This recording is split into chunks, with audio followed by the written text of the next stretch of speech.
Good morning, students. My name is Rajni Saini. I teach in Adarsh Niketan Senior Secondary School, Jhunjhunu. Students, हम आधे इस chapter की reading कर चुके हैं एनिमल्स लिविंग टुगेदर, जिसमें हमने देखा था कि एनिमल्स हैं वो ग्रुप में क्यों रहते हैं, उसका क्या रीजन है। तो अपने खाने की तलाश में, अपनी सुरक्षा के लिए ये और आश्रय के लिए यानी शेल्टर के लिए जो एनिमल्स है वो झुंड बनाकर रहते हैं। हमने देखा था कि जो एनिमल्स हैं उनके झुंड को क्या क्या कहा जाता है, उसके बारे में देखा था।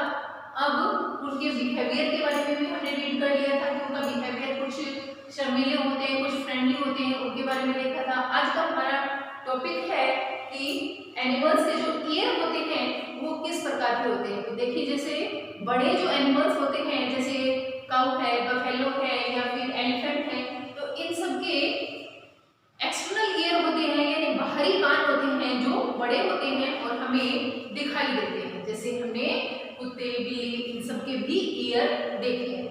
अब देखिए, जो बर्ड्स होते हैं उनके बाहरी कान नहीं होते, एक्सटर्नल नहीं होते हैं, इंटरनल होते हैं, यानी हमें बर्ड्स के खाली एक होल ही दिखाई देता है, जो भी उनके पंख हैं उनके नीचे ढके रहते हैं, तो हमें उनके कान है वो दिखाई नहीं देते। तो आज हम एनिमल्स के ईयर के बारे में पढ़ेंगे कि कौन कौन से एनिमल्स हैं, उनके किस किस टाइप्स के ईयर होते हैं। फिर हम देखेंगे जो एनिमल्स होते हैं उनके हेयर, उनके बाल के बारे में पढ़ेंगे और उनके बॉडी पे जो स्पॉट बने हुए होते हैं उनके बारे में हम पढ़ेंगे कि देखिए जो एनिमल्स हैं जो उनके ऊपर जो धब्बे से बने हुए होते हैं वो उनको जो शिकारी होते हैं उनसे छिपने में हेल्प करते हैं, इसलिए उनकी बॉडी पर धब्बे बने हुए होते हैं। और देखिए जो बाल होते हैं एनिमल्स की बॉडी पे, अगर जहाँ बहुत ज़्यादा ठंड होती है उन इलाकों में जो एनिमल्स मिलते हैं उनकी बॉडी पे बड़े बड़े बाल होते हैं। वो बाल क्यों होते हैं? ताकि वो उनको ठंड से बचाव कर सके। और कुछ एनिमल्स होते हैं ऐसे होते हैं जिनके छोटे बाल होते हैं, तो जहाँ गर्म इलाका होता है वहाँ जो एनिमल्स पाए जाते हैं उनके कम बाल पाए जाते हैं। उसके बाद हम देखेंगे कि जो हनी बी है वो किस प्रकार से शहद बनाती है, कैसे फ्लावर से रस निकाल के चूस के वो हीव यानी एक छत्ता तैयार करती है। तो स्टूडेंट्स, अब इस चैप्टर की हम डिटेल से रीडिंग अपनी बुक से करेंगे, तो आप अपनी बुक ओपन कर लें। 13 की रीडिंग स्टार्ट करते हैं। गिव एंड टेक रिलेशनशिप यानी रिश्तों में लेना और देना, लेन देन के भाव के कौन कौन से रिश्ते होते हैं। हैव यू सीन, आपने देखा होगा, a bird riding on the back of a cow, क्या आपने कभी ऐसा देखा है कि एक काऊ है यानी जो गाय है उसकी पीठ के ऊपर बैठे हुए आपने किसी पक्षी को देखा होगा। These birds are cattle egrets. These birds यानी ये जो बर्ड्स जो काऊ की पीठ पर बैठते हैं इनको क्या कहते हैं? इनको कैटल एग्रेट्स कहते हैं। जैसे इसमें यहाँ पिक्चर में दिखाया हुआ है द कैटल एग्रेट्स। तो ये जो पक्षी हैं ये काऊ की पीठ पर बैठते हैं। The birds that ride on the back of giraffe, rhinoceros and oxen are called oxpeckers. तो ये जो बर्ड्स हैं जो राइड यानी जो सवारी करते हैं पीठ के ऊपर बैठ के, जैसे जिराफ, राइनोसोर्स और ऑक्सन के ऊपर बैठकर जो सवारी करते हैं, इनको क्या कहा जाता है? ऑक्स स्पीकर्स कहा जाता है। These two types of birds eat insect which live on the skin of animals. ये दो प्रकार के जो बर्ड्स होते हैं वो एनिमल्स की स्किन के ऊपर जो इंसेक्ट रहते हैं यानी जो छोटे कीड़े रहते हैं इनको खाते हैं। तो यहाँ ऑक्स स्पीकर्स को दिखाया गया है और यहाँ कैटल एग्रेट्स को दिखाया गया है जो एनिमल्स के ऊपर बैठते हैं और उनकी स्किन पे रहने वाले कुछ जो जीव होते हैं, कुछ इंसेक्ट होते हैं, उनको ये खाते हैं। इन रिटर्न और बदले में they want the animals with shrieks when they see an enemy. तो देखिए जो बदले में ये जो पीठ के ऊपर जो बर्ड्स बैठते हैं वो जब भी उनके एनिमल्स के किसी दुश्मन को देखते हैं तो श्रिंक्स यानी चीख कर यानी उनको पुकारते हैं, आगाह कर देते हैं, ये बताते हैं कि कोई दुश्मन आ गया है। तो ये गिव एंड टेक रिलेशनशिप का रिश्ता है कि इसमें ये तो इंसेक्ट खाते हैं इनके शरीर पे रहने वालों को, और बदले में इन एनिमल्स की क्या करते हैं, सुरक्षा करते हैं दुश्मनों से।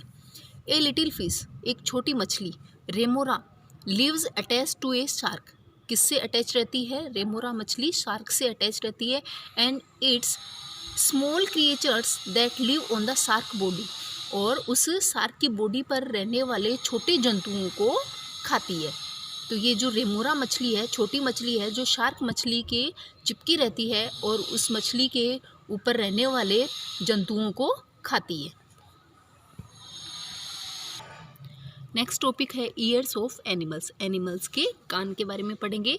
Animals ear can be unbelievably large like the African elephants और very tiny like the gerbils ears. देखिए जो एनिमल्स के जो ईयर्स होते हैं वो अनबिलीवेबली होते हैं, यानी अविश्वसनीय प्रकार के होते हैं। तो जैसे अफ्रीकन एलिफेंट जो होता है उसके बहुत बड़े ईयर्स होते हैं, जैसे कि इसमें दिखाया गया है African elephant with big years, उसके बड़े कान होते हैं। और कई ऐसे एनिमल्स भी हैं जैसे गार्बिल है, उसके बहुत छोटे कान होते हैं। A horse ears are the same size and dog have diverse years.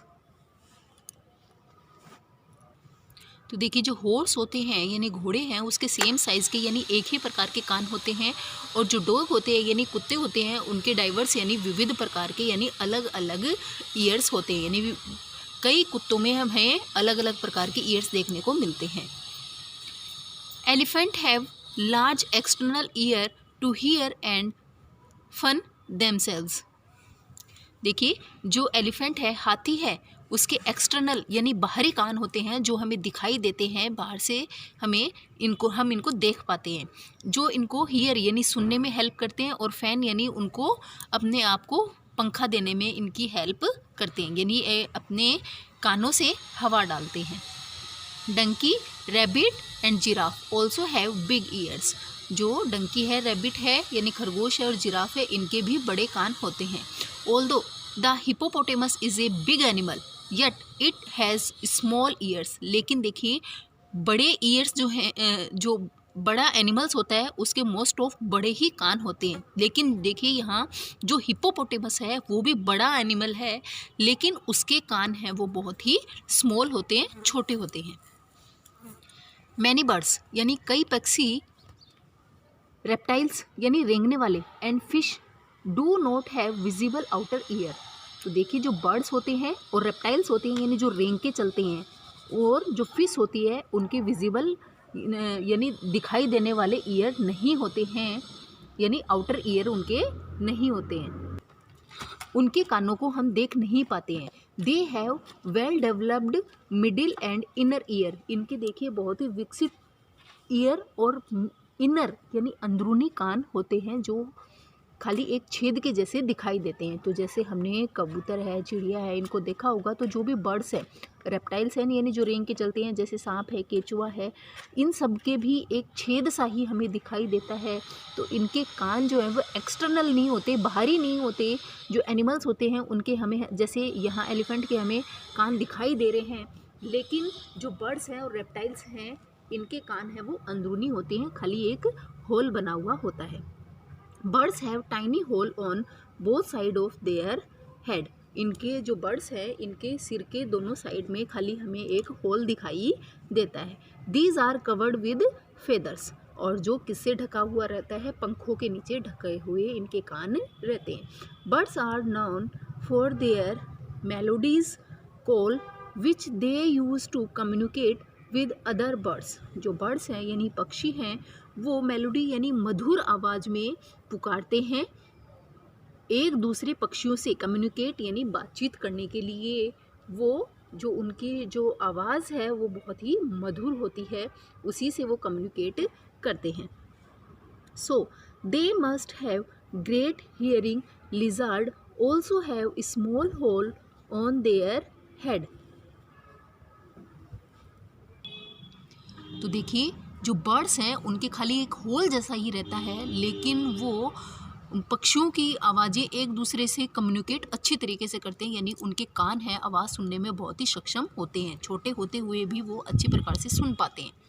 जैसे लिजार्ड है यानी जो छिपकली होती है उसके भी क्या होते हैं, सिर के दोनों साइड खाली होल ही रहता है, छोटे होल बने हुए रहते हैं, उसके भी एक्सटर्नल नहीं होते, बाहरी कान नहीं होते, खाली इनर ईयर होते हैं, अंदरूनी कान ही होते हैं। तो और देखिए जहाँ जिनके हमें इनर ईयर ही है, ऑक्टोपस, कॉर्ब, सी हॉर्स और लेडी बर्ड।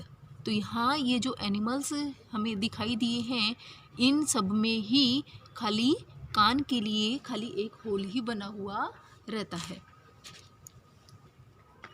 एंड इन्वर्टब्रेट एनिमल्स यानी एकशेरुकी। एकशेरुकी किसे कहते हैं, इन्वर्टब्रेट यानी जिनमें रीढ़ की हड्डी नहीं होती। तो ये जो एनिमल्स हैं इनमें रीढ़ की हड्डी नहीं पाई जाती है। नेक्स्ट पेज नंबर 81 की रीडिंग करते हैं। इन्वर्टब्रेट such as insect and sea creatures do not have ears at invertebrate, और जैसे एकशेरुकी जो हमने एनिमल्स देखे, और इसके अलावा जो इंसेक्ट होते हैं यानी छोटे जीव जो होते हैं, कीड़े जो होते हैं, और सी क्रिएचर यानी समुद्र में रहने वाले कुछ जंतु भी होते हैं जिनमें भी क्या होते हैं, कान नहीं होते हैं।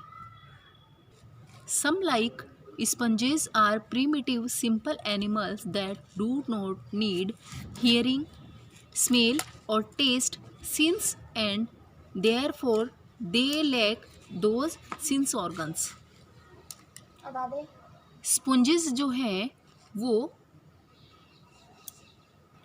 पुराना और एक सिंपल एनिमल है जिसमें डू नॉट नीड हियरिंग, उसमें सुनने की क्षमता नहीं है, स्मेल करने की और टेस्ट करने की उसमें क्षमता नहीं है, इसलिए उसमें ये जो सेंस ऑर्गन है इन ऑर्गन्स की उसमें कमी है जो स्मेल और टेस्ट करने और सुनने के जो काम में आते हैं, इसलिए उसमें इन ऑर्गन्स को नहीं दिया गया है। नेक्स्ट हमारा टॉपिक है बॉडी हेयर ऑफ एनिमल्स। अब हम एनिमल्स पे बॉडी पे पाने वाले बालों के बारे में पढ़ेंगे। The body of an animal is also covered with skin just like our body. जो जानवरों की यानी जो एनिमल्स की बॉडी है वो भी कवर्ड होती है किससे, स्किन से। जिस प्रकार से हमारी बॉडी स्किन से कवर है उसी प्रकार से जो एनिमल्स होते हैं उनकी भी बॉडी कवर रहती है। द स्किन हैज़ हेयर, और इसी स्किन पे क्या होते हैं, बाल होते हैं। Some animals like yak, musk oxen and bears have long hair on their skin. तो यहाँ पे जो याक है, जैसे इसमें पिक्चर में दिखाया गया है, याक विद इट्स लॉन्ग हेयर, जो याक है उसके भी लंबे बाल होते हैं। मस्क ऑक्सन जो होता है उसके ऊपर भी बड़े बाल पाए जाते हैं, और बियर यानी भालू होता है, इनके ऊपर बड़े बड़े बाल होते हैं। They live in very cold area, यानी जो ठंडे क्षेत्र में पाए जाने वाले जो एनिमल्स होते हैं उन जानवरों के ऊपर ज़्यादा बाल पाए जाते हैं। They live in very cold area, ये ठंडे क्षेत्रों में पाए जाते हैं। Their long hair keep them warm, और इनके जो लंबे बाल होते हैं वो इनको ठंड में बचाने का काम करते हैं, क्योंकि वहाँ बहुत ज़्यादा सर्दी होती है और सर्दी से बचने के कारण ही इनकी स्किन के ऊपर बड़े बाल पाए जाते हैं जो इनको गर्म रखते हैं। Animals like cow and buffalo have short hair as they don't live in cold area, जो ठंडे क्षेत्रों में नहीं पाए जाते हैं, जैसे गाय भैंस जो हैं, तो इन एनिमल्स के छोटे बाल होते हैं क्योंकि ये ठंडे क्षेत्र में नहीं मिलते हैं। नेक्स्ट देखिए, the different coloured hair on an animals skin give different design on their skin. विभिन्न प्रकार के जो अलग अलग प्रकार के जो बाल पाए जाते हैं एनिमल्स की स्किन पे, वो उनको कई प्रकार की उनकी बॉडी के ऊपर डिज़ाइन बनाते हैं। The leopard has spots on its body, जो लियोपार्ड है यहाँ दिखाया हुआ है उसकी स्किन के ऊपर देखिए जैसे स्पॉट से बने हुए होते हैं। The tiger has a striped coat, और जो टाइगर होता है उसकी स्ट्रिप्ड यानी धारियाँ सी बनी हुई होती हैं। These help them to hide in bushes, वो उनको हेल्प करती हैं बुशेज यानी झाड़ियों में छिपने की। टू कैच देयर प्रे, जो अपना जो शिकार होता है उसको पकड़ने के लिए ये इनको हेल्प करती है झाड़ियों के पीछे छुपने में। तो लॉयन है या लियोपार्ड है, टाइगर है, तो इनके ऊपर कुछ धारियाँ सी या स्पॉट से बने हुए होते हैं, धब्बे से रहते हैं जो एकदम झाड़ियों जैसे ही लगते हैं, इसलिए ये आसानी से छिप जाते हैं। All animals do not have hair on their bodies, सभी जो एनिमल्स होते हैं उनकी बॉडी पर हेयर नहीं पाए जाते हैं। Fish and snake have skills. जो फिश है, मछली है, और स्नेक यानी जो सांप है उसके ऊपर स्किल्स बने हुए स्किल्स होती है। स्कल यानी कुछ धारियाँ सी बनी हुई होती है। Usually the animals which have external ear also have hair on their bodies. जिनकी यूजुअली यानी मोस्ट ऑफ जो जिनके एक्सटर्नल यानी बाहरी कान हमें जिनके दिखाई देते हैं उनके ऊपर बाल उन एनिमल्स के ऊपर हेयर हमें देखने को मिलते हैं। लेकिन हिप्पोपोटेमस जो है वो भी बड़ा एनिमल है, लेकिन उसके इंटरनल ईयर है, आउटर ईयर नहीं है। नेक्स्ट हमारा टॉपिक है हनी बी, जो शहद बनाती हैं मधुमक्खियाँ। Honey bee are social insect as they live in large group and build beehive on high branches of tall trees। तो हनी बीज हैं यानी जो मधुमक्खियाँ हैं वो कैसी हैं? वो भी सोशल इंसेक्ट हैं यानी सामाजिक प्राणी हैं जो ग्रुप में रहती हैं, बड़े ग्रुप में रहती हैं। और ये क्या बनाती हैं? बी हाइव बनाती हैं यानी छाता बनाती हैं। और जो पेड़ की जो शाखाएं होती हैं, बड़े जो पेड़ होते हैं उनकी ब्रांचेस यानी उनकी डालियों पर इस तरह से हनी बी इन हाइव, जैसे यहाँ पे उन्होंने पेड़ के ऊपर छाता बनाया हुआ है। Honey bee are of the following 3 types. 3 प्रकार की हनी बीज होती हैं। कौन कौन सी? क्वीन बी यानी रानी मधुमक्खी, वर्कर बी यानी जो काम करने वाली मधुमक्खियाँ होती हैं, एंड ड्रोन बी यानी पुरुष मधुमक्खी। Honey bee get attracted to flower because of their sweet smell and bright colour. Honey bee जो होती हैं यानी जो मधुमक्खी होती हैं वो अट्रैक्ट होती हैं, आकर्षित होती हैं किससे? फ्लावर से। क्यों होती है? उसकी जो अच्छी सुगंध होती है, स्वीट उसकी स्मेल होती है, और उसका जो ब्राइट कलर होता है उससे आकर्षित होती हैं और हनी बी फूलों के ऊपर जाके बैठती है। Flowers produce a sweet liquid called nectar. और जो फ्लावर यानी जो फूल है वो प्रोड्यूस करते हैं यानी उत्पादित करते हैं स्वीट यानी एक मीठा लिक्विड बनाते हैं, जिसको क्या कहते हैं? नेक्टर कहते हैं, यानी मधु रस उसको कहा जाता है। Honey bee visit flower to get this nectar. और जो हनी बी होती है वो उन फ्लावर्स पे जाती है उस नेक्टर को यानी उस मधु रस को लेने के लिए। They have a long tube like tongue called. जो हनी बी होती है उसकी एक लंबी ट्यूब होती है, नली के प्रकार की होती है, जैसे हमारी टंग होती है उसी प्रकार से एक ट्यूब के जैसी उनकी टंग होती है, जिसे प्रोबोसिक कहते हैं।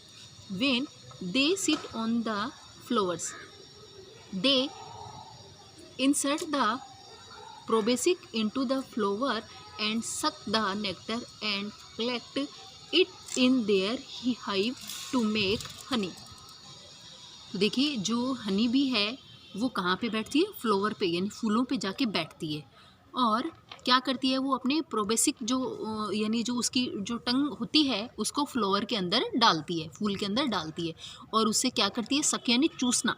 नेक्टर के अंदर, नेक्टर जो होता है फूलों के अंदर यानी जो पुष्प रस होता है उसको सक यानी चूसती है, यानी उसको इकट्ठा कर लेती है।